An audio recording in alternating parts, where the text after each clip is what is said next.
Estamos em vivo. Em vivo. Mais um 12 para las 18. Hoje com... Vamos lá, Mangá. Vamos ver se eu consigo. Vou aqui no comentário, certo, meu companheiro? Cadê? 12, vamos lá. Aqui, ó, Manguinha. Salve, Peperu. Peperu é figura carimbada neste rolê. Tava aqui vendo a sova que o PSG tá dando no Leipzig. Cara, surpreendente, hein? Uma semifinal, 2 franceses e 2 alemães. Da hora. Deixa eu ver aqui, Mangá. Pera aí. 12 para 18. Com Eduardo. Aqui aparecendo o corretor. Com Eduardo Cunha. Eita, pera aí. Não tá ouvindo? Ah, tá. Apareceu no corretor com Eduardo Cunha. Já pensou? Seria massa, hein? Só falta final 2 franceses. Pois é, cara. O Lyon tá batendo um bolão, né? Tá jogando bem. Um futebol bonito. Eu gosto. Lembra muito o PSG do ano passado. Vamos ver aqui. Eduardo do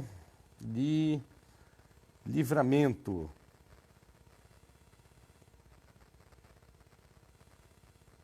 Então, Mangá, eu vou colocar publicar. Aí eu vou clicar aqui em cima, ó.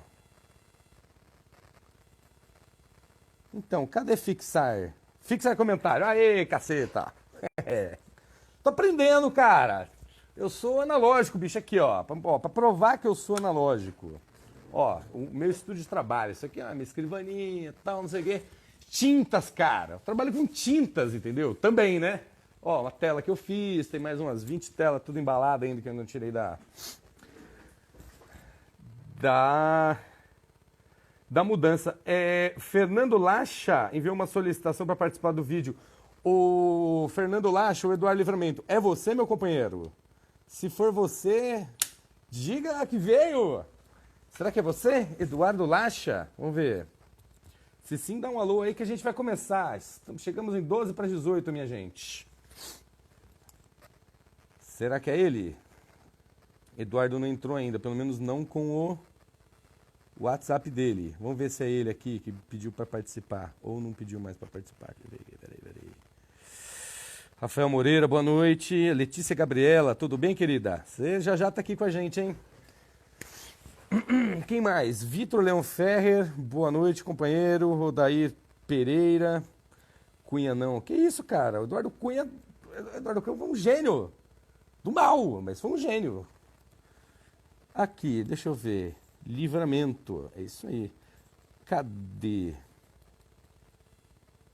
Se é ele. Então, não sei se é ele, cara. Fique no ar aqui que a gente já vai começar. Então, tinha me enviado uma solicitação para participar do vídeo. Pera aí, Mangá. Não tem mais solicitação. Mas pera aí, deixa eu ver quem eu convido aqui. Time de Guarulhos tá bate-papo com o Gugu. Caramba, o bate-papo com o Gugu entrou. Cara, cadê o Eduardo? Eduardo, você tá aqui? Você é o bate-papo com o Gugu, Eduardo Livramento?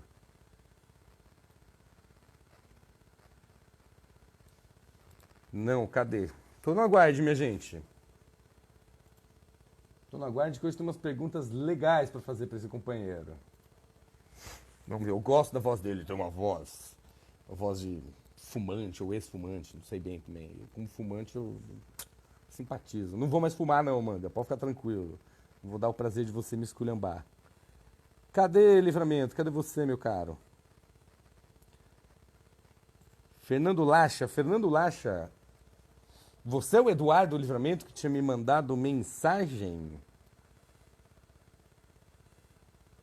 Não, aparentemente não. Checa Pedrão. Se é ele. Baiano BN entrou também. Fala, Dina. Você tá bom, meu irmão? Dina tá todo dia agora conversa comigo no negócio das coisas do trabalho, né, Dina? Cadê, cara? Jaguariúna. Boa tarde. PDT Jaguariúna, cara. PDT Jaguariúna, que é uma capa de uma mulher e tá escrito Baiana BN. Eu gosto, né, desse transe, né, que a internet dá. A internet te possibilita usar personas. Personas. Eduardo Livramento 12. Então, mas não entrou ainda não, cara. Peperulho, cadê ele? Vou ligar pra ele. Liga aí, Pedrão. Faedo entrou. Biana. Ah, é verdade, não é baiana. Caramba, cara. Me pôr o café hoje, ô Biana. Vamos que vamos. Segue o bonde. Albênia 10 entrou também. Jailson também entrou. Miri RB entrou. Estamos juntos e misturados. Olha o Duarte aí, ó. Duarte, vou te contratar para esse programa aqui. Como faz para se filiar ao PDT? Boa tarde. Ô, Jailson, entra no site do PDT da capital, PDT de São Paulo. E lá você tem o trâmite. Deve ter algum tópico como me filiar, se filiar. Entra lá que pelo site do PDT da capital, sei que estamos filiando. Ok? Ô, nobres amigos, abraços do ABC. Porra, ABC é bom demais, cara. Faz tempo que eu não vou. É muito legal. Gosto muito. Não conheço Diadema, conheço São Bernardo, conheço Santo André. Santo André é massa demais. São Caetano é legal também. São Caetano é pequeno, né? São Caetano é tipo onde eu moro aqui, Butantã, é São Caetano. Agora vamos lá, cadê? Jailson, já te passo o link. Tá, é Jailson então? Ah tá, Jailson. Hominho da Infra. Hominho da Infra, você é o Jailson, cara? Jailson, dizeis, onde estás? Cara, o Edivaldo entrou, boa noite. Já, bate-papo com o pré-candidato do PDT, a vereança Eduardo do Livramento. Vamos ver aí.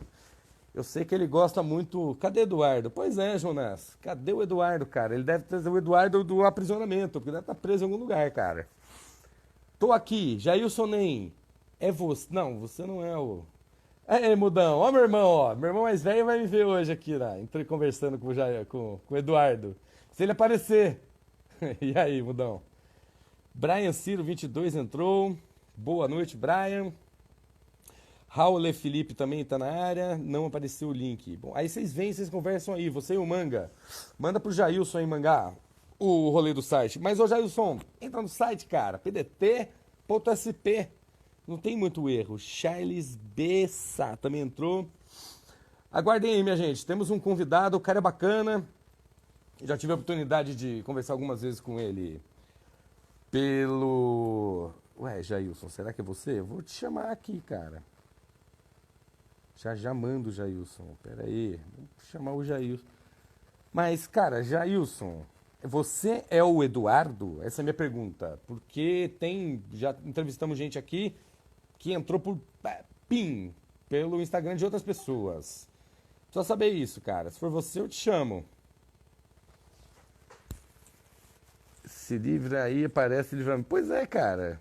O livramento aprisionado. Parece Max Weber, cara. Jaula da Liberdade. Eu vou fazer um bate-papo aqui só sobre Max Weber, galera. Não vou falar, o Weber é liberal, o Weber é de direita. Essas loucuras. Não sou, não. Então, pô, aguenta aí, cara. Um dia eu te entrevisto. Mas, Max Weber é grande, cara. Max Weber é muito grande. Um dia vamos tomar uma cerveja conversando com o Weber, hein? Não é, não. Pois é. Ô, liga pro cara lá, faz favor, Mangá. Sou o Jailson mesmo. Ah, então, pô, não sou não ou sou o Jailson mesmo? Cara, eu vou te chamar. Se você for, a gente conversa. Se não, a gente derruba. É assim que funciona. Vamos... Chamando. Será que é o homem?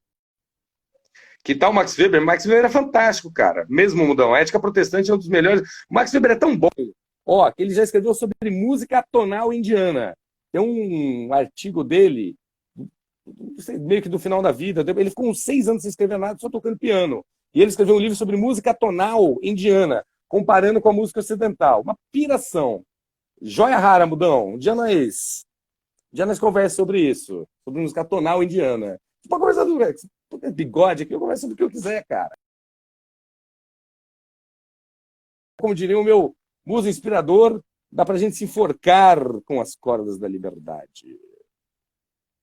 Vasconcelos RM entrou, Edur Maia. Olha só, cara, Edur Maia. Não sei como pronunciar um negócio desse. Entrou também. Minha gente. Ô, Thiago Manga, vamos fazer o seguinte, cara. Enquanto ele não entra, eu vou fazer umas perguntas aí, vou entrevistar alguém, ou outra pessoa, então. Então vamos abrir o papo aqui, vamos ver até onde a gente chega. Jailson, então tá bom, cara. Vou fazer umas perguntas meio malucas de pé invertido pro Jailson. Não apareceu o link, não. Então o Jailson não. Cadê? Manda aí um convite. Obrigado, man. Vou fazer. Vai fazer o quê? Ah, filiação. Peraí, galera. Deixa eu ver aqui se alguém entra em contato com o Eduardo Livramento. O excesso de liberdade. Então, cara, eu vou fazer uma coisa diferente aqui, ó. Vou chamar o meu irmão para a gente falar um pouco sobre cooperativismo. Vou inverter a lógica do negócio. Caio, deixa eu fazer umas. Vamos falar de coisa polêmica. Vamos falar de coisa polêmica, então. Então é isso. Mudão é pé na porta, cara. Cadê ele? Aceita aí, Caião. Quero conversar com meu irmão.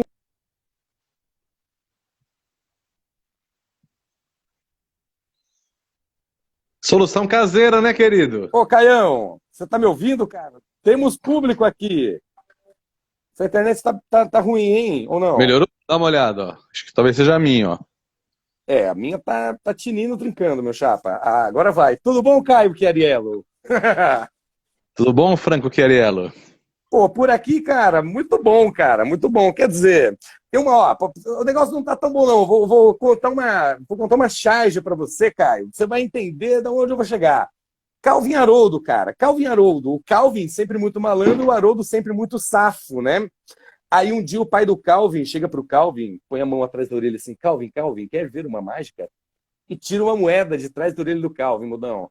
Aí o outro quadrinho era o Haroldo chacoalhando ele de ponta cabeça. Aí ele pergunta, e aí, Haroldo? Haroldo, por enquanto só sangue no nariz.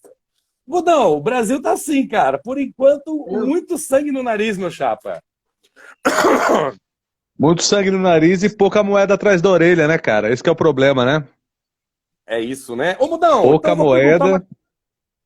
Não, vou perguntar uma coisa pra você aqui. Então, enquanto no meu entrevistado entraram, Toligo, chegando. Peraí, será que o Eduardo Livramento entrou? Peraí, Caião. Eu acho que esse horário não está rolando. Não está rolando. Por quê, Camila? Tá rolando sim, cara. Ele já tá aqui. Frank tem fazendo os testes antes. Peraí, Mudão. Ô, Mudão, deixa eu te fazer uma pergunta. Eu fiz essa. Você que me doou esse livro quando eu tinha a tenra juventude. Você lembra de Triste Fim de Policarpo Quaresma? Quando, na, Certamente.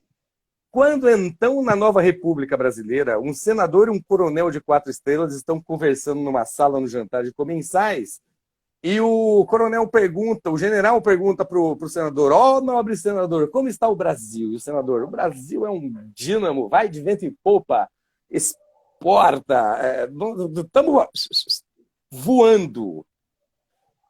Aí o general pergunta para ele, mas e aí o povo? Fala, o povo continua na mesma média de sempre.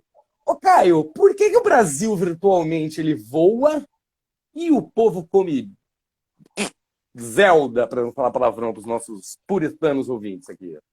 Eu vou então recuperar, né, o Lima Barreto, que para mim é o grande escritor sobre o Brasil, Machado de Assis, o maior escritor brasileiro, mas Lima Barreto sobre o Brasil, a nervura brasileira é insuperável. Mas vou recuperar também um outro literato fantástico, que é o Ariano Suassuna, que dizia nas suas contações que existe um Brasil oficial e um Brasil real. Né? Então, no Uhum, Brasil oficial, nós temos um PIB alto, um PNB baixo, mas temos uma renda per capita até considerável, né? Somos entre as 10 maiores potências do mundo. Entretanto, uhum, o abismo social, né, o maior hiato social das Américas, acho que se não me falha a memória, o segundo pior índice de distribuição de riqueza e de renda do planeta, nos coloca uhum, nessa ficção onde você olha uma ilha de prosperidade, de desenvolvimento de forças produtivas, né, de incremento tecnológico, para e uhum, passo com uma tragédia em termos de pobreza, em termos de miséria, em termos de projeto de deseducação, né, que embora nos últimos 25 anos após a retomada democrática teve alguns momentos, alguns algumas pitadas de aproximação, de recrudescimento desse ato. Nos últimos anos, foi novamente solapada essa tentativa, né, mediante políticas de concentração de renda, política de transferência de renda via rentismo, né, que se você pensar que toda essa riqueza que nós temos aqui transferida para poucas mãos, a gente vai reproduzindo ciclicamente. Essa é a tragédia brasileira, para recuperar o Ciro Gomes, né, nas suas colocações. A tragédia brasileira é a constante interrupção de qualquer possibilidade de ciclos produtivos, virtuosos, que sejam acompanhados por distribuição de renda. A gente ainda está preso na armadilha delfiniana de que o bolo cresce e cresce só para poucos. Isso tem dados, tem estatísticas sobre isso aí. Quem gosta de aprofundar tem uma metodologia na economia que chama curva de Lorenz, que vai mostrar a distribuição de renda pelos percentuais de população e percentuais de renda oferida. Só lembrando um detalhe que é muito importante, tá? Existe um problema de distribuição de renda e de riqueza, são diferentes. Renda é fluxo, riqueza é estoque. Explica então, um pouco mais sobre isso. A renda, ela é, na verdade, a renda mensal que nós temos, né? Então, o PIB, por exemplo, o PNB, são indicadores de renda, de riqueza gerada num ano, num fluxo. Só que o acumulado desse fluxo de riqueza, aquilo que se torna ativos, né, ou financeiros ou materiais, é a riqueza. Então, nós temos dois problemas graves do Brasil. Um prédio, poupança, aplicações financeiras, ativos produtivos, máquinas, equipamentos, veículos, residências, galpões industriais, fazenda, latifúndio, isso é riqueza, isso é estoque. Então nós temos dois problemas, não é só um não, são dois problemas que nós temos. Um grande diferencial de distribuição de renda, de rendimentos, nós temos uma defasagem muito grande entre os altos rendimentos e os baixíssimos rendimentos, e por conta disso, no tempo, acaba se ocorrendo também uma grande disparidade entre a riqueza. Então, uma concentração de riqueza altíssima na mão de poucos, em detrimento de uma concentração baixíssima de riqueza na mão de alguns. Qual que é a grande armadilha que isso incorre? Você tem muitas vezes a impressão de que você que tem uma renda de 3, 4, 5 mil reais, 6 mil reais, até 10 mil reais, você está nos 2, 3% de maior renda da nação, entretanto, você não tem uma casa própria, você paga financiamento, ou seja, você tem uma ilusão de renda, mas não está participando do mundo da riqueza. Então essa que é a armadilha que a economia coloca e que pouca gente comenta, infelizmente, né? Caio, quantos quilos de carne o pobre no Brasil poderia comer a mais por mês se não tivesse que pagar aluguel? Quanto o quê? Desculpa? Quantos quilos de carne um pobre no Brasil poderia comer a mais por mês se não tivesse que pagar aluguel? Tá. Não vou falar nem em termos de carne, porque a carne é o que a gente chama de um bem posicional, né? No Brasil, a tradição de comer carne à mesa, carne 3, 4 vezes por semana, é um bem de posição econômica, de visibilidade social, não necessariamente seja bom, né? Porque, na verdade, tem outros alimentos mais apetitosos. Mas, muito provavelmente, se você pegar em termos de distribuição de renda e de riqueza, sem sombra de dúvida, entre 30% e 40% da cesta de bens e serviços a qual o brasileiro médio tem acesso seria incrementada se nós tivéssemos políticas redistributivas, taxação, né, um imposto de renda progressivo. O que é progressivo? Não é só aumentar a alíquota, na verdade, é taxar de acordo com a capacidade econômica, né? E não só a capacidade econômica que está de renda, mas a capacidade econômica imobilizada na riqueza. Então, se você tem a transferência geracional de riqueza e renda entre grupos familiares, entre grupos regionais, você tem a perpetuação da desigualdade. Isso em algum momento tem que ser mexido, não tem para onde correr. Não tem para onde correr. Igualdade social não se faz com desigualdade material. Né? Vamos lembrar aqui o outro Marx, mas que não é o Marx, é o Marx, né? Você vai ter que comer, beber e vestir para daí começar a pensar em qualquer outra coisa, em filosofar, em educação, uma educação que seja libertadora e não reproduza opressores, não reproduza fanáticos, iletrados, incultos. Então, para isso, você tem que ter uma mobilização das bases materiais para distribuição de renda e de riqueza. Tem que pegar os dois, né? Tem que ter uma dupla função redistributiva da renda e da riqueza também, tá? Caio, chegou teu convidado, meu chapa? Não, vamos continuar aqui. Você vai ser meu step de luxo aqui hoje, tudo bem? Step com pós-doutorado, né, querida? Ah, que lindo, né? Isso aqui pra gente não vale nada, Caio Chiariello. Eu sei. Caio Chiariello, a frase, Karl Marx cunhou a seguinte frase. Você falou de Marx, eu vou de Marx, então. Trabalhadores de todo o mundo, univos. Hannah Arendt, a filósofa pensadora judia alemã, em certa entrevista, alguém perguntou alguma coisa sobre esta frase que está no Manifesto Comunista, e ela respondeu da seguinte forma: olha, para você testar e pôr em prova que isso não é verdade, que isso não funciona, coloca um operário chinês e um alemão para conversar, você vai ver que eles não vão se entender em nada. Você que trabalha com cooperativismo há muitos anos, o que falta para o trabalhador brasileiro se reconhecer como classe social, efetivamente? Bom, acho que você me dá uns 2 minutinhos para responder, que isso é bastante complexo, né, irmãozinho? Como diria Abu Janra, enforque-se nas cordas da liberdade, Caio. A vida é minha, eu estrago do jeito que eu quero, né? Então, beleza. Exatamente. É o seguinte, Franco, essa é uma questão seminal para quem trabalha com a questão do ato cooperativo, da economia solidária, dos laços de solidariedade que, notadamente, são extremamente frágeis do Brasil. Frágeis tem um motivo pretérito histórico nisso, porque a nossa situação historicamente precária, o nosso desenvolvimento, nosso subdesenvolvimento, projeto de subdesenvolvimento ao longo dos tempos, coloca involuntariamente a sobrevivência material e a sobrevivência social como o horizonte primeiro da sociedade. Lembra aquela pirâmide de Maslow? Né? Da tal da pirâmide de Maslow? Grande parte da sociedade está nessa conjugação de comer, beber e vestir desesperadamente. Então você não pode dizer que esse embrutecimento social que você tem em parcelas grandes da sociedade vão ser mexidos, vão ser mudados quando você tem emergências de fugir da miséria e da fome em qualquer momento. Então ocorre a animalização da sociedade, ou seja, preciso comer, beber e sobreviver. O ato de solidariedade, o reconhecimento do outro, a fraternidade, a compaixão, acabam ficando em segundo plano. Essa é a história da construção social brasileira. Claro que quando você tem identidades que isoladamente você não consegue transpor essas barreiras de imobilidade social, imobilidade material, educacional, vem uma noção que só conjuntamente isso pode acontecer. E aí começa a se criar, né, um espírito coletivo, né, começa a se criar ações coletivas, no modo dado que a sociologia estudou de ações coletivas, onde os Estados Unidos, na sua gênese, é o locus da ação coletiva, de forma inimaginável hoje em dia, mas é lá que isso surgiu, por conta de determinar que socialmente as forças coletivas conseguem ter mais vantagens de ascensão material, ascensão social e segurança. Então, no Brasil, o ato cooperativo, o ato coletivo, ele é muito fraco por conta da iminência da sobrevivência. Isso, claro, passando ao longo das décadas, do século XX principalmente, com algum desenvolvimento econômico, produtivo, normativo via leis, você vai ter ações coletivas dos trabalhadores, você vai ter a carteira de trabalho, você vai ter alguns marcos regulatórios de coletivização. Entretanto, a nossa educação, a nossa formação, ela é individualista. Nós compramos do século XX também a ideia americanizada do self-made man, do indivíduo pode tudo, do empreendedorismo individual. Olha que falácia.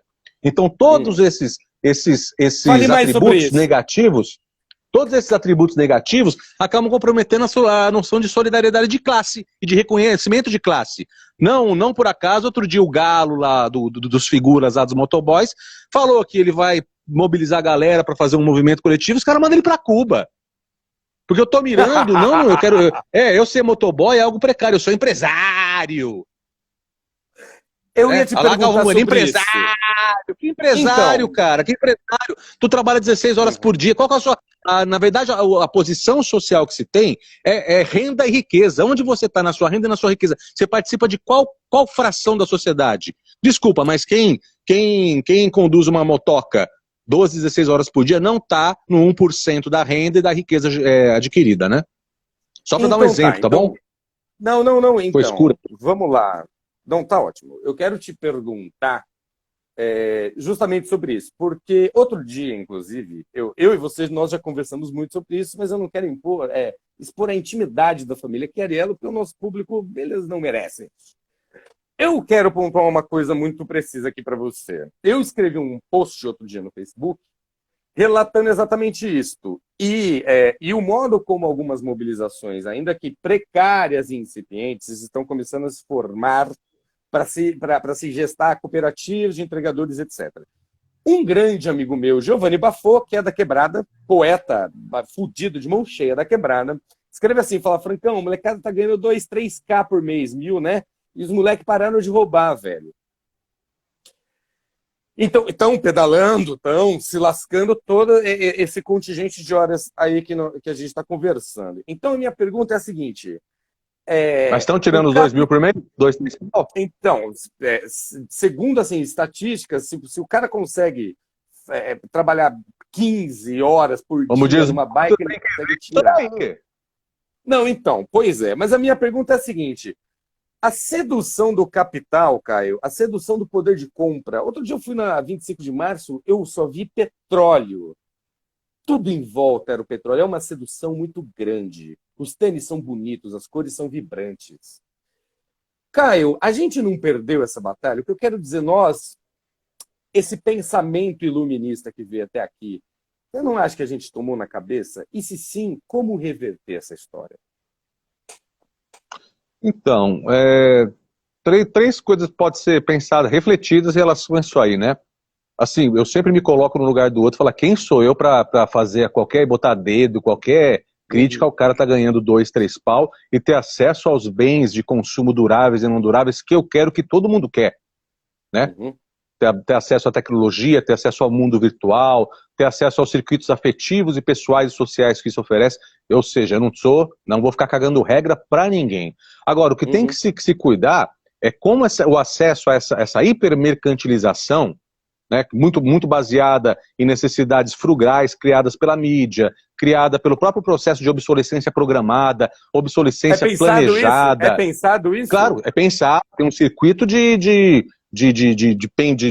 reflexões e de consciência que emula que engendra essa engrenagem. Isso é importante destacar. Para quê? Para que as mercadorias não parem de ser produzidas, para os circuitos de produção no leste da Ásia, dos bolivianos na capital paulista, no Peru, na América Central, na Ásia das Monções, não pode parar de ter reprodução de circulação de mercadorias.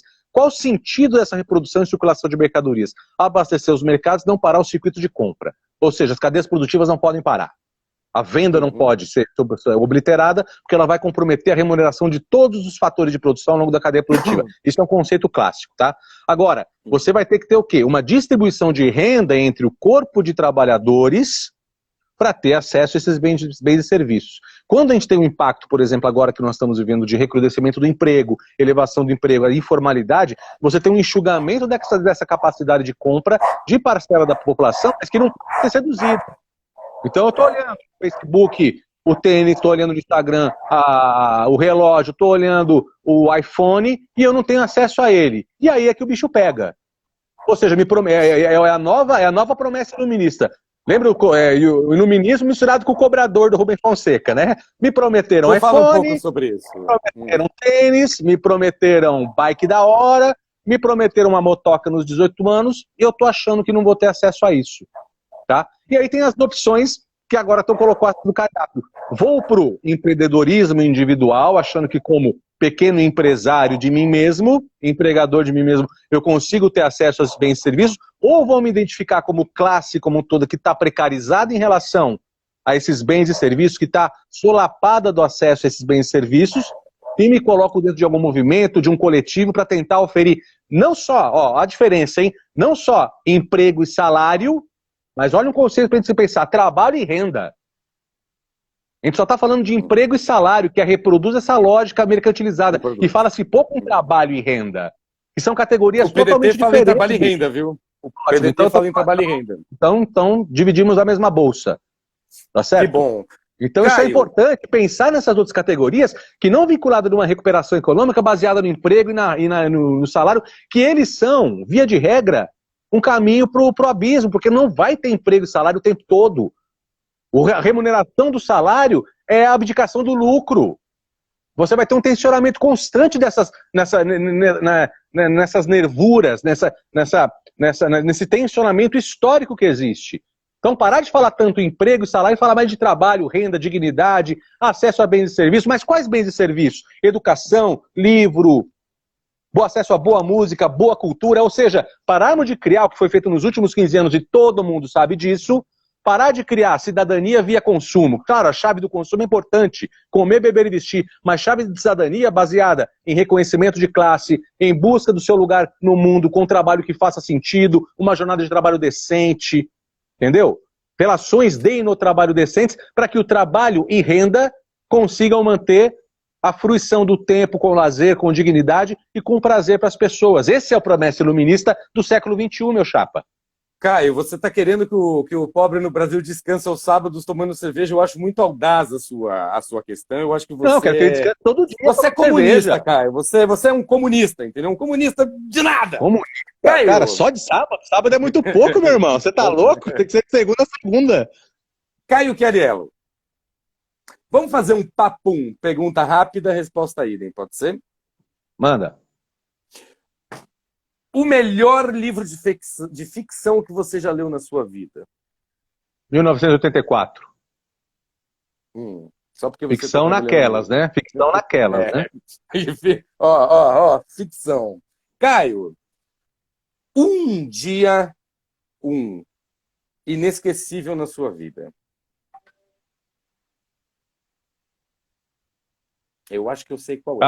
O nascimento dos meus filhos, foi muito louco.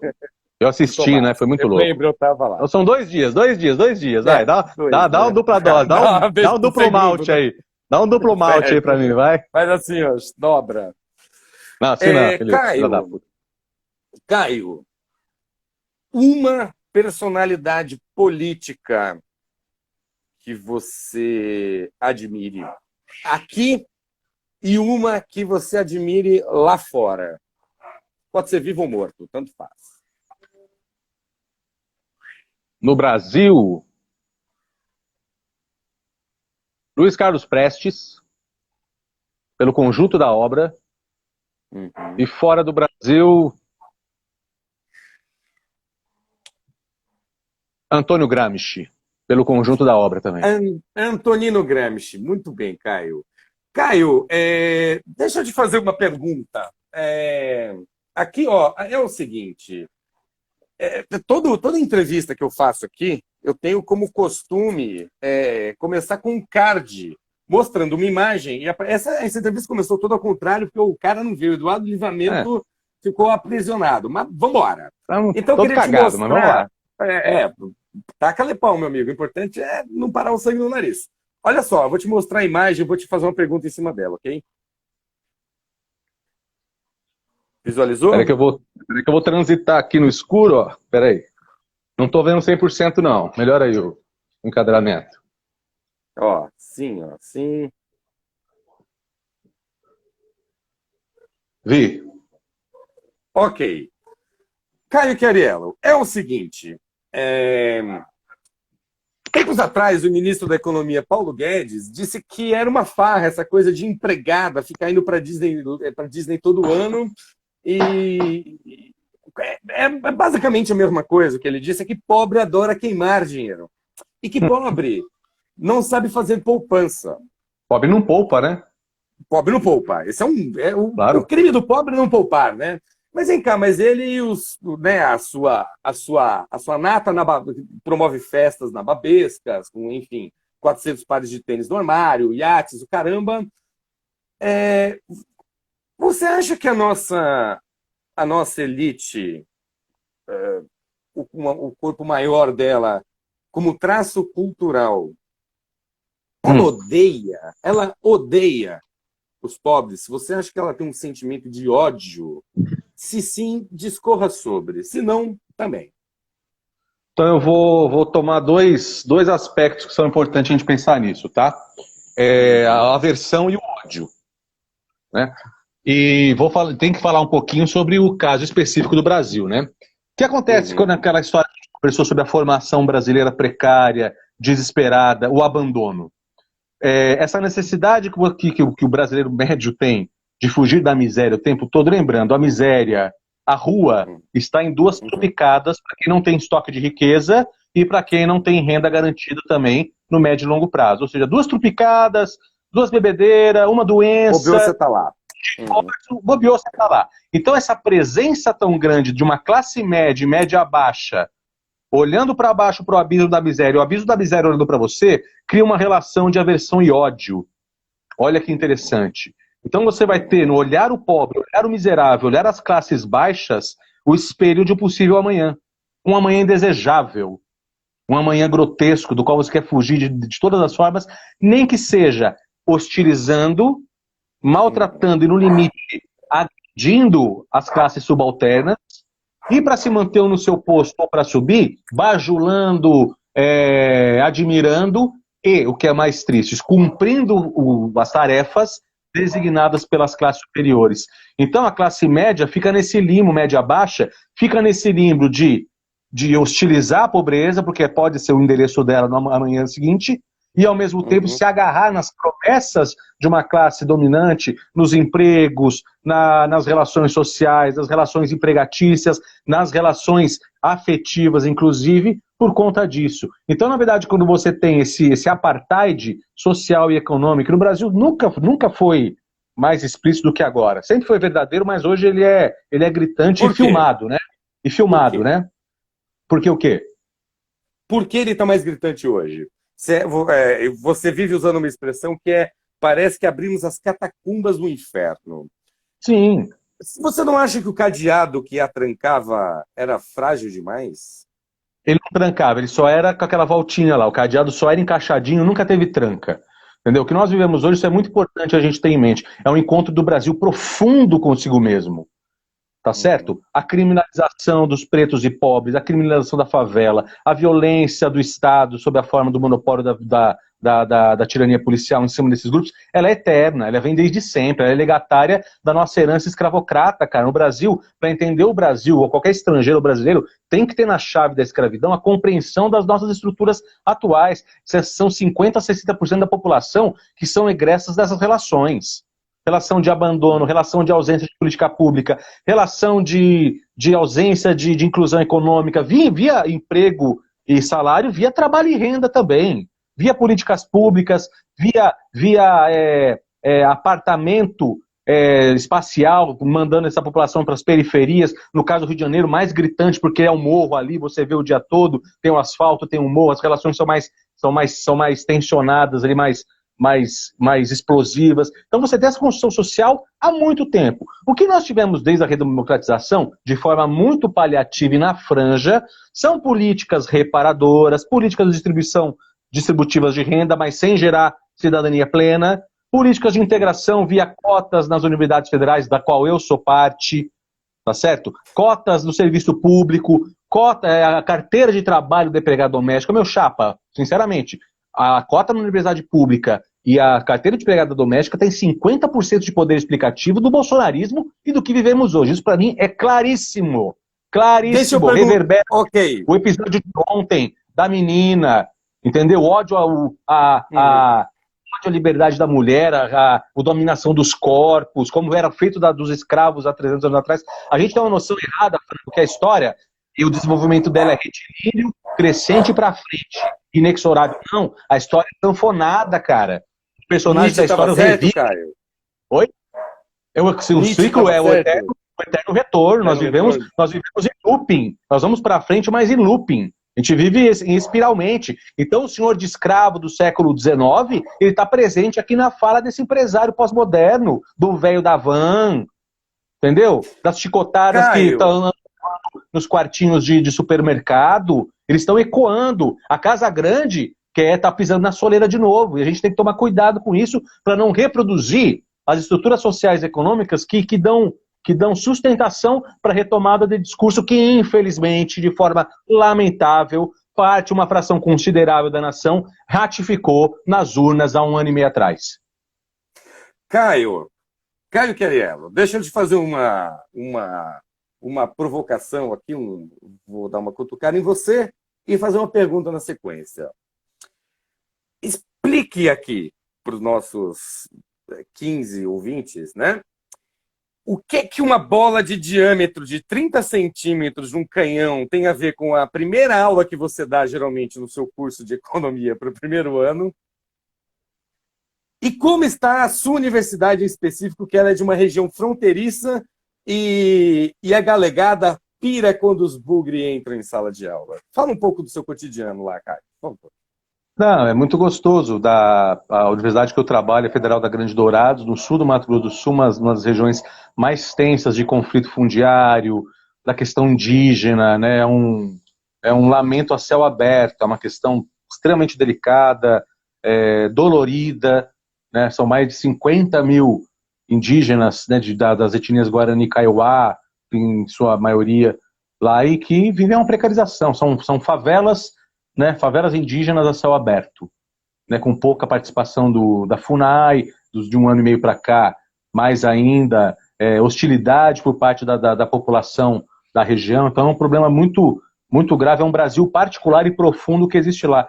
E na universidade que eu trabalho tem muitas pessoas, muitos acadêmicos, muitos estudantes que são egressos de famílias de origem indígena, de origem miscigenada na região, e é muito gostoso entrar numa sala de aula. Eu sou professor do curso de economia, que é um curso tradicionalmente elitista, e ver uma paleta de cores, de pessoas muito, muito interessante na sala de aula, e aí os conflitos, os tensionamentos acontecem no interior de sala de aula. Isso é fantástico para a formação dos alunos, inclusive, enquanto economistas cidadãos. Isso é bom que aconteça. Esses tensionamentos que eu falo desse Brasil profundo, eles têm que explodir, eles têm que vir à tona.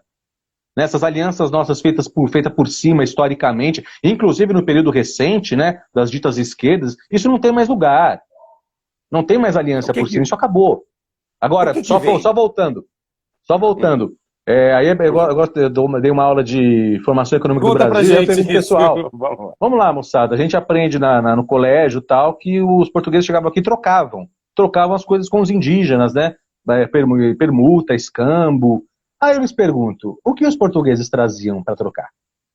Ah, professor, trazia espelho. Não trazia espelho, querido. O cara não enfiar espelho no navio para trazer para o Brasil. Desculpa. Próximo. Eles traziam alimentos. Falei, Portugal é uma tripinha de terra, seca pra caramba, árida, tremendamente árida. Não trazia alimentos que na viagem seriam perecíveis, inclusive. Traziam gado. Nem vou comentar. Traziam vinhos. Não, a produção de vinho é posterior, depois do ciclo mercantil tal, é outra conversa. Aí vamos abrir. Então, professor, o que eles traziam? Eu brinco, eles traziam uma bola de ferro fundido desse tamanho 30 e centímetros mandavam, de diâmetro, pum, pum, pum. Mandavam na Índia, faziam o mesmo procedimento. Vasco da Gama, que é cantado lá pelo Luiz de Camões dos Lusíadas, era um puta de um pirata. Era isso, Era um né? pirata tremendo, cara. Tem relatos dele de genocídio de pessoas, de tribos inteiras na Índia. Então a história do Brasil é a história da pilhagem. Né? A história da pilhagem. Não mudou muito até hoje, meu brother. É aí que tá. Entendeu? É a pilhagem, Caio, a exploração, é tirar de um ou levar pro. Quando a gente vê o milionário pegando o dinheiro do BNDES e mandando para Ilhas Caimã, bicho, é a pilhagem do século XIV, século XVI. Quer dizer, como dizia Lampedusa, há bisogno de cambiare tutti per non cambiare niente. Tem que mudar tudo para não mudar nada. Por isso que a história é sanfonada, por isso que esses ecos ficam nos perseguindo, e se a gente não resolve a nossa história, ela nos persegue como uma assombração, moro? Caio Chiariello, uma vez você me contou uma história sobre uma casa que você morou aí em Dourados, que crianças indígenas passavam todos os dias na frente da sua casa. Eu queria que você contasse um pouco para essa paulistanada maravilhosa que estão nos assistindo, o que é o índio brasileiro, Caio? O índio brasileiro, a população indígena, é sobrevivente do que a Bíblia dos cristãos chama do Apocalipse. O Apocalipse deles começou em 1500. As caravelas eram os cavaleiros do Apocalipse. Então eles são hoje sobreviventes do Apocalipse de uma nação, de um povo. Né? Então olha a Bíblia lá, os cristãos, olha a Bíblia no Apocalipse e dá uma olhadinha no que passam os indígenas brasileiros hoje aqui no Brasil, você vai ver lá. Né? São sobreviventes do Apocalipse, mas vivem, têm as suas as suas vivências, tem as suas particularidades. E um aspecto muito interessante que aconteceu lá, o meu relato como ocidental, como homem branco e tal, é muito impactante, né? No bairro que eu morei lá durante um tempo, passavam muitas crianças indígenas que era rota para aldeia. E batiam em casa e pediam coisas. Mas era um pedir diferente do que a gente tem o hábito do pedir aqui nas ruas, né, do estado de São Paulo e do Brasil como um todo, né, das cidades como um todo. Era um pedido meio: oi, tudo bem? O que você tem para me dar? Eu olhava assim para dentro da casa: você tem fruta? Você tem pão? Você tem um brinquedo? Tem uma bicicleta? Tem alguma coisa aí que você tem para me dar? Eu estranhava, falei: nossa, não é aquele. É um pedido altivo, né? Um pedido, né, com uma soberania interessante, né? Partilha comigo o que você tem. Eu não estou pedindo partilha, né? O que é bem diferente. E aí, numas conversas que eu tive depois, umas palestras que eu frequentei, eu fui descobrir que para os indígenas, olha que interessante da região, a casa que eu estava, que nem era minha, era alugada também, não era detentora ali da propriedade, a casa onde eu estou era o pomar deles. Era onde estava instalado o pomar.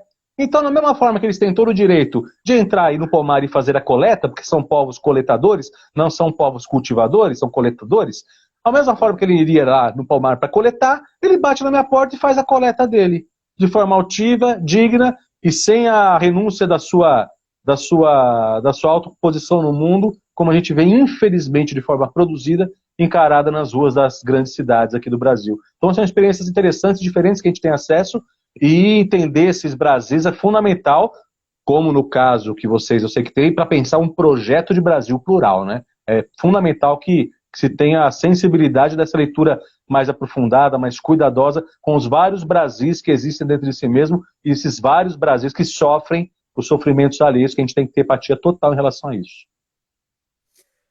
Caio, para aliviar um pouco o peso desse caminhão de perguntas super difíceis e herméticas que eu te fiz. Não, difícil nada, tranquilo. Como seu irmão mais novo, eu vou abrir aqui uma porta para você me perguntar aquilo que você quiser, cara. Me pergunta que eu respondo. E fica à vontade. Franco, olha nos meus olhos.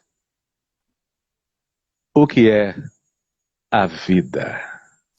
A vida, Caio Chiariello, ela é sim uma causa perdida, assim como a Bujanra bem apregoou, mas ela é também ela é o lugar onde eu, emocionadamente agora, conversando com você, posso afirmar com toda certeza que ela também é uma reprodução daquele amor, né? Que eu aprendi desde pequeno com você, mesmo você tendo me perseguido quando eu tinha 6 anos de idade. Vou mostrar para todo mundo. Putz, você tem esse corte aí? Caraca! Você me perseguiu e eu escorreguei num pente, num corredor de uma casa que nós morávamos lá em Araras. Eu lembro até hoje. Outro dia tinha uma régua aqui no chão da casa, eu tirei a régua para o meu filho não escorregar. Então, assim, ela é uma causa... Reparação, né? Ela é, sim, ela é uma causa perdida, eu não tenho a menor dúvida. Em todos os sentidos ela é. Mas ela também é... Ela é o único lugar onde eu posso estar falando uma coisa dessa, e parafraseando de Allen, ela é também o único lugar onde se pode comer um bom bife suculento. Então é isso. Franco, então olhe nos meus olhos novamente e me responda. Nada não, foi muito bem. Muito obrigado. Valeu. Eu não vou te perguntar, a minha pergunta final que eu costumo mandar para os meus entrevistados é por que a política, porque eles escolheram o caminho da política. Mas então eu vou inusitar aqui, Caio. Caio, por que você escolheu o caminho até agora da academia? Com essa pergunta eu fecho a nossa entrevista. Você tem um aspecto real e um aspecto oficial. Eu quero saber a mentira e a verdade. Eu quero os dois. Oficial não, as duas são imbricadas, né, na verdade. O oficial é que eu gosto de lecionar, gosto de dar aula, gosto de ser professor, gosto de ler. A ignorância e o falseamento sempre tentei fugir deles, entender os processos, entender por que eles acontecem, não ficar boiando na vida. Sempre fui curioso, sempre quis saber, sempre quis ler, sempre quis conversar, claro, de fontes fontes seguras para o adensamento do conhecimento, e sempre fui estudioso, sempre gostei da escola, sempre gostei do ambiente da escolar, do ambiente do aprendizado, e quando fiz a passagem para o mundo acadêmico, é um mundo que eu gostava. Eu sei de todas as vaidades, eu sei de todos os frique-frique, eu sei da viração de zóio, eu sei do afetamento, eu sei do papel que o intelectual poderia ter muito mais profundo na transformação da sociedade, não tem, mas ainda é um ambiente em que, lidando com os jovens, lidando com aqueles que também querem saber do conhecimento e podem reproduzi-lo, eu sinto que eu tenho uma contribuição muito grande a dar. E sinto que dou, muitas vezes, seja na sala de aula, seja na extensão, seja na pesquisa, seja na administração da universidade da qual eu já participei. Então é um espaço que eu posso contribuir, tento contribuir da melhor maneira possível. E com todos esses defeitos, ainda é um mundo que me apraz, é um mundo que me atrai ainda, e que eu gosto de estar nele. Então é uma afinidade pessoal. E o outro, agora o real, né, também... É que a carreira universitária, a carreira de professor, você tem um domínio maior do seu tempo de trabalho. Como bom marxista, né, eu sei que decidir o trabalho tem que fazer sentido na minha vida. A transformação do mundo ao meu redor tem que fazer sentido para mim também. Eu não posso só reproduzir, através da minha mão de obra, da minha força de trabalho, valor alheio. Tem que ter valor para mim também. Então é um trabalho, é uma atividade que me recompensa por eu ser, de certa forma, controlar e dominar a minha jornada de trabalho, tá certo? Saber no que trabalho, no que faço sentido, os processos do qual eu participo, quando eu escrevo um artigo, eu faço começo, meio e fim, uma aula minha tem começo, meio e fim, uma orientação, então eu conduzo o meu processo de trabalho, embora tenha chefia tal na universidade. Conduzo, não sou conduzido. Não sou conduzido, exatamente. Tenho a liberdade, né, a liberdade não a liberdade real, de fazer o que faço com de domínio das minhas forças produtivas em prol daquilo que eu gosto de fazer. Não tem preço. Então eu vou terminar dizendo que você só esqueceu de comentar que você foi para a área acadêmica porque você não consegue nem furar uma parede com uma furadeira e nem fritar um ovo. De jovem eu sempre fui canhoto. Canhoto é uma merda, né? É uma merda. Essa também. Até eu lavo o dedo. Né? Então, bicho, já saquei. Opa, esse é o caminho. Mas hoje eu sou um cara mais talentoso e habilidoso também. Eu sou o Homo Faber também. O Homo habilis. Ah, tem que ser o Homo Faber também. É isso mesmo. Caião, sem palavras, um prazer. Manda um beijo pra mãe. Diga que em breve estaremos aí levando o neto dela e a gente toma todas. Tá, manda um beijinho pra Flávia e pro Lenel, tá bom? Em breve a gente se vê. Mando. Se divertiu? Pô, mal barato, né? Depois você me manda o cachê aí do Prolabore, viu, querido? Eu vou pedir pra mim também, que por enquanto só sangue no nariz. Ótimo. Tá, beijo. Muito legal. Falou. Tchau, tchau.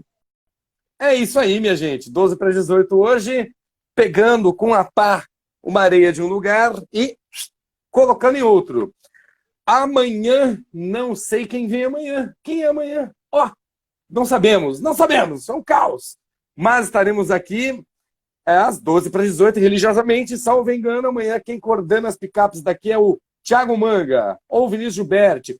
Ou ainda, talvez amanhã tenhamos uma surpresa, rapaziada. E para o nosso amigo Eduardo Livramento, deixa para a próxima. Beijo para todos, gente. Fiquem bem. Se cuidem. Tchau.